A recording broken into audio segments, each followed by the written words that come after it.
ఇదిగో నేను దొంగవలే వచ్చుచున్నాను. తాను దిగంబరుడిగా సంచరించుచున్నందున జనులు తన దిశములను చూతురేమో అని మెలకువగా ఉండి. నోట్ చేయండి, మెలకువగా ఉండి తన వస్త్రము కాపాడుకొనువాడు ధన్యుడు.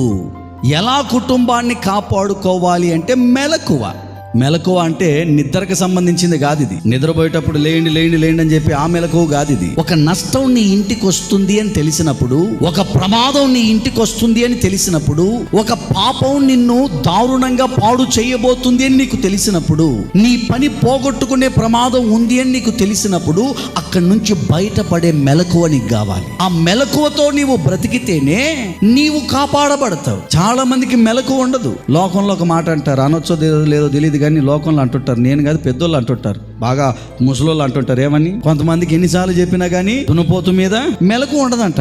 ఎందుకంటే దున్నపోతు మీద వర్షం పడినట్టే ఉండదంట. వాళ్ళకి మెలకు ఉండదు. కాపాడుకుందాము, మమ్మల్ని మేము బయటపడదాము, ఇట్లో నుంచి మేము బయటపడి మా వస్త్రాన్ని మేము కాపాడుకుందాము, రేపు దేవుని దగ్గర నుంచి దీవెన మాకు రావాలి, 100% మేము బాగుపడాలి అనేటటువంటి మెలకువ ఉండదట కొంతమందికి. ఖచ్చితంగా వాక్యం అంటుంది, దేవుడు ఎప్పుడు వస్తాడో తెలీదు.